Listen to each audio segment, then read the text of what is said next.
Honestly, I didn't think I have to make a response video or my review or outtake on The Last of Us Part 2 before release is because multiple other YouTubers that do not like the game, such as myself, amongst many others, already done the job for me by expressing their opinions on how they think the game is complete woke dog shit, in which it is. So I'm gonna be making my response video to Rash Plays. He's a YouTuber. He has around 4,000 subscribers, and he's basing his opinion on how other people do not like The Last of Us Part 2, and he thinks that it's a shitty thing to do because, the game is not even out on release yet, and he says you should have saw this from the beginning, how it was already being propped up as a woman being living in a man's world. Now she's trying to survive in a man's world because it's men, and it's a little sickening. This ideal of you should have saw this from the beginning. This is drone talk, but we're gonna go along with it. We're gonna hear his opinion, and then I'm gonna give my opinion off of what we're gonna see. Here we go. With these recent The Last of Us 2 leaks, I'm just really trying to understand. Like, I'm really trying so fucking hard to understand. What is it? Why? Why are you guys what are you guys angry at, bro? What the fuck is the big deal about this? Like, you already knew the SJW shit when the game was first announced because Ellie was literally a fucking lesbian. It was literally happened in the Left Behind DLC. What is it, bro? Like, are you surprised that Abby's in the game? Because you saw this coming. Ellie's literally a fucking lesbian. The Naughty Dog took their whole entire fucking logo and made it the fucking gay flag on some shit. Like, did you not expect this to happen? No, like, honestly, did you really, like, did they literally change their logo fucking colors? And you guys thought there wasn't gonna be, like, any form of representation in this game? And, see, I can understand if you hated on it if it was done poorly and it wasn't good or entertaining in the slightest, but that is entirely not the fucking case.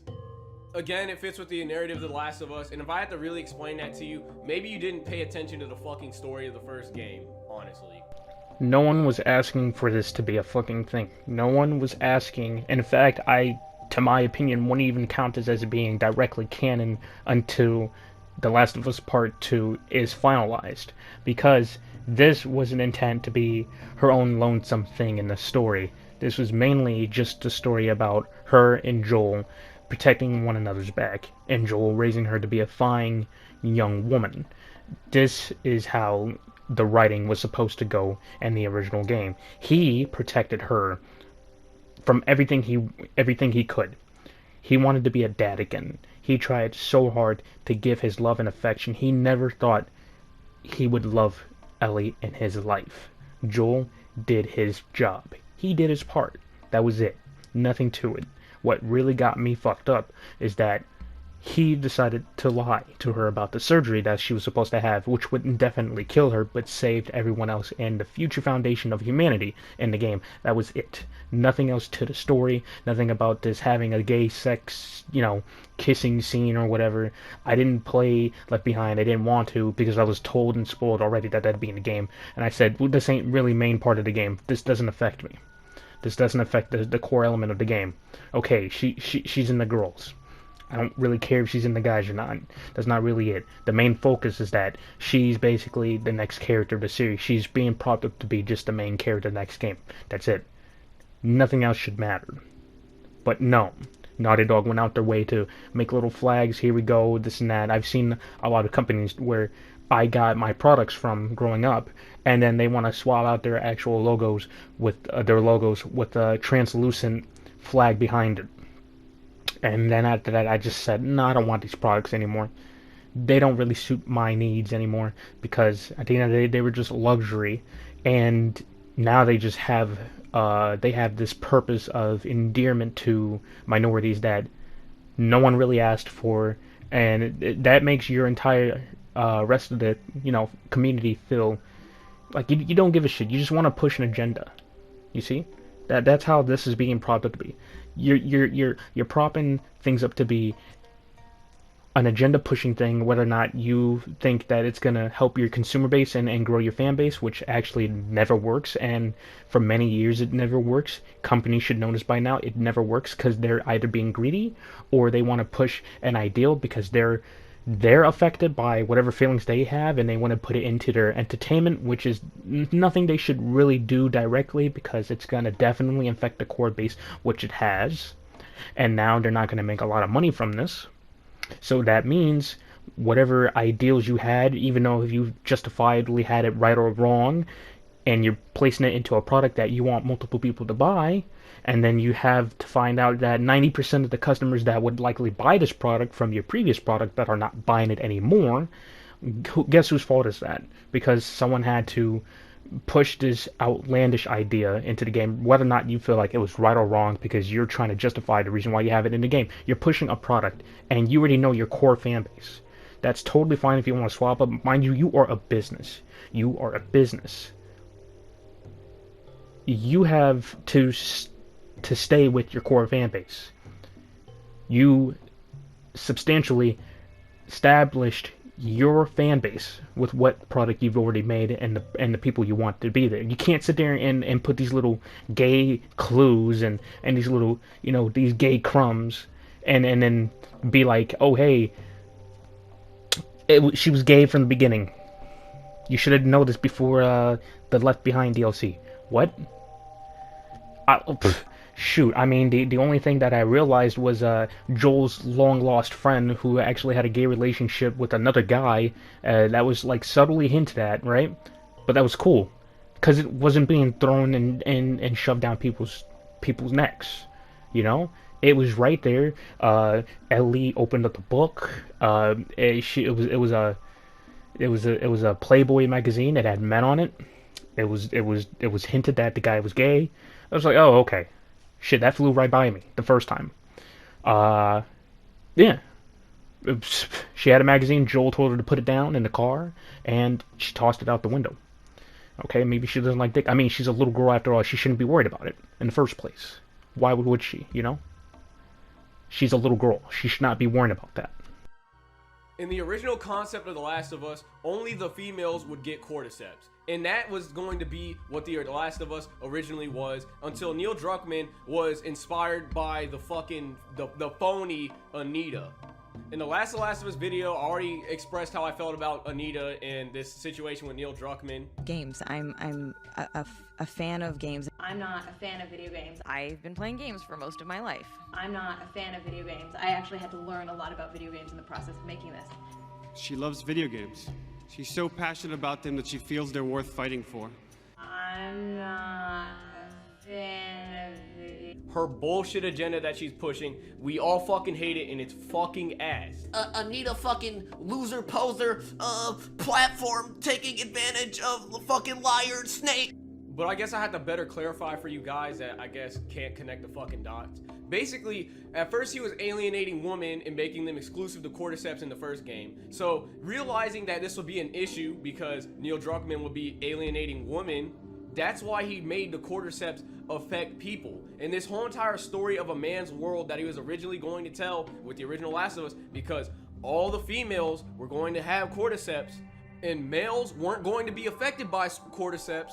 He's retelling this, but in a more realistic and accessible way because he will not be alienating other audiences. Despite Anita Sharp, whatever the fuck her name is, being a shitty person and a poser in the game industry and using it as a platform, out of her bullshit, Neil Druckmann made gold out of that bullshit when making The Last of Us. Rather than making all the females in The Last of Us affected by cordyceps, and then Ellie would have exclusively been the only female that would have been immune to cordyceps, he made The Last of Us more or less a social commentary on our real world. Because what he's trying to tell is a story of a woman being alone in the world of men. Eventually, Ellie was just going to be the main character of the story, and that's just how it is. In the original concept, Joel had a heart condition, and whenever this heart condition would kick in, you would be forced to play as Ellie. And at one point in the story, because of the same heart condition that Joel had, he'd eventually die from this heart condition, and Ellie would then become the main character. So I hate to break it to you Joel fans, but Ellie was essentially made to become the main character at some point in the story. After all, she not only was she playable in the main campaign of the first game, but she also has her own DLC starring her. So I don't know why this is such a surprise.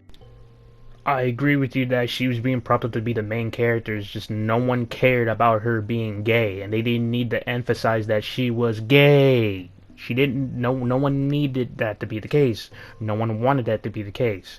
Or is Naughty Dog only trying to appeal to SJWs and the LGBTQ, which is, might I say, only but like 9 or 10% of the US or some shit? Oh wait, because China's also in the market, but China doesn't preach that shit, so it was a little confusing when Tencent and things like that get their hands on, you know, American companies and make such deals to push out said games, but they'll have to cut out said scenes because it doesn't go with their ways of life, because they won't make that much in the US because they know that they fucked up on trying to appease to their original fan base.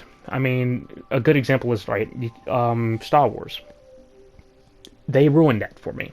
I grew up watching Star Wars almost on a daily basis on Spike, on that, you know, Grace's News channel that shared the same room for 1,000 Ways to Die, which was also a good fucking show. I found it kind of funny, if you ask me, you know, because I got fucking dark humor. I joke about cancer on a daily basis. I say the N-word on a daily basis. I don't fucking care. I have dark humor. That's how I live my life, really.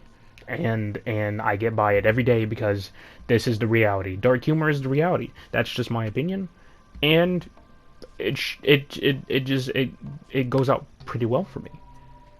Why should I be affected by someone getting offended over the words I say? I should not be the one to limit myself to such things, right?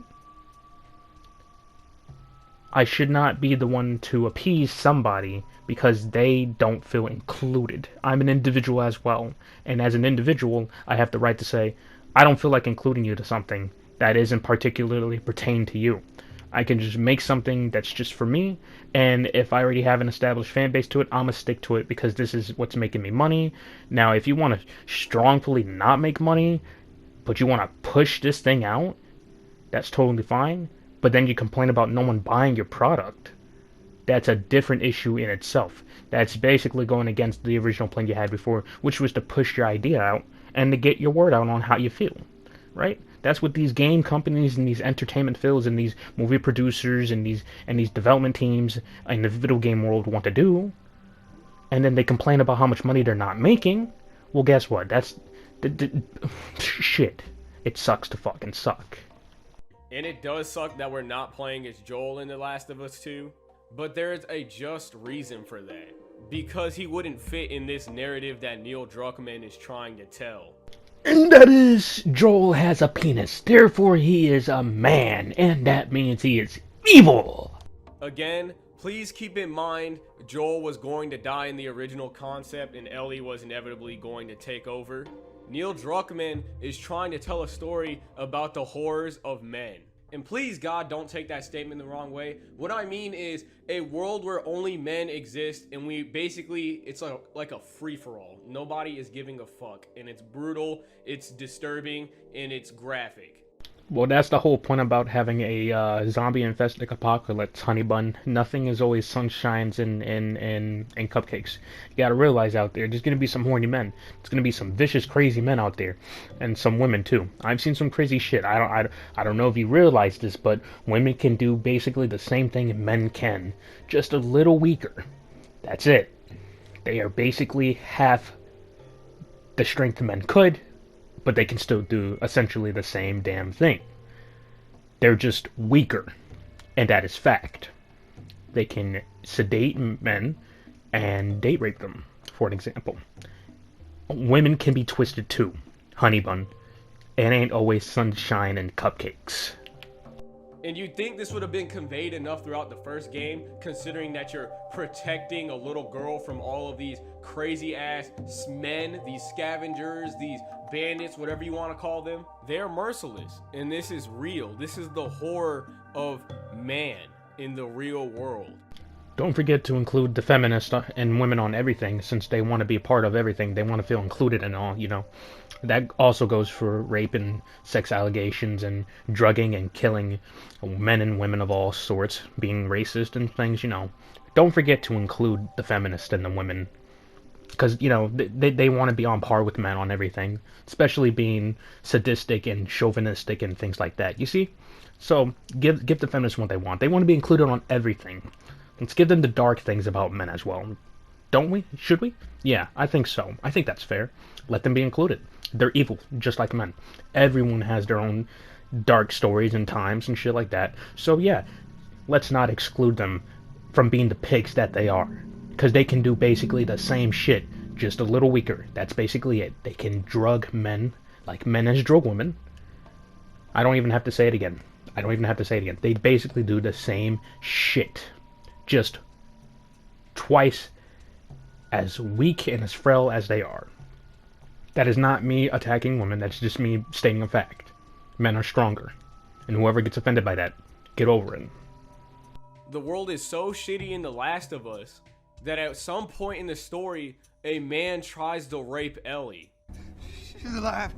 She's David's newest pet. You can try begging.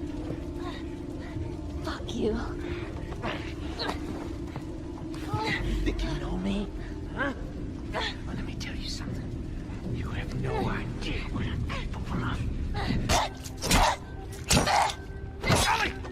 Stop! Stop! Fucking touch me! It's okay. It's me. It's me. It's me. Look. It's me. He tried to... Oh, baby girl. It's okay. It's okay. No. It's okay. And as Joel, you have to protect her from this other man. After all, she's just a little girl. And the thing is with this, Joel isn't always going to be around.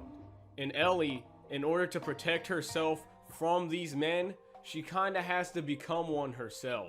She has to get her hands dirty like a man. The girl that you were once protecting from the horrors of man in the first game is now one of them, because she is fighting just like them and she's fighting on their terms. This is the point of The Last of Us. This was even in the original concept, especially when you take into consideration that in the original concept, Ellie was going to be the only female that was immune to the virus. So eventually, at some point in The Last of Us lifetime, Ellie was indeed going to be the main character. She's a girl growing up in a world that won't let her be one, because in order to survive, she has to take on the same responsibilities as a man, and it changes her as a person. You can use that to justify the reason why Ellie is an alphabet, and you can justify the fact that she's getting her ass beat. No, you can't. No, you can't. It is not justifying that she got her ass beat. Maybe you can pass off of her dating a woman because she's living on a quote-unquote man's world, when the last time I checked, this was mankind, and the part of man was part of human, which not in generally states just men. Men was cut off the fact that we were just called humans. That right? I mean, I thought that was simple knowledge, and on top of that, it was just, you know, Homo sapiens and whatnot, all these scientific fucking terms, and we had to dumb it down a bit, so we cut it down to women and men. All right, just men proceeded to dominate all of this, just so happened because we were born with the better genes of having strength and durability and stability. Men can do a lot of things that women can't really do that easy compared to us as men. So, she had to adapt to it. That's totally fine. That's cool. You have to adapt to survive. Survival of the fittest is not in terms of you being stronger than the next, but in terms of you getting along and communicating with others to survive, because knowing how long you have left on this earth, you need to make allies. Your strength comes in numbers, and you conquer when you divide. Is this really all they had to worry about? Boys, movies, deciding which shirt goes with which skirt. It's bizarre. Because of her experience through life, she doesn't know what it's like to be a girl or even a child. She has no childhood, she wasn't allowed to play with dolls, and because of this world that she lives in, she is now living the life of a man. Well, shit, now I'm thinking that you're actually stretching it, and you are actually stretching the actual length of what this conversation can be. All it is just that she is living a zombie fucking apocalypse. That is it. She's not living in a fucking man's world. A man's world is men who are strong and gentle and kind and caregiving, loving for their woman, for their children, for their family, and being independent and as individuals, as strong, live-minded, well-thinking human beings, alright?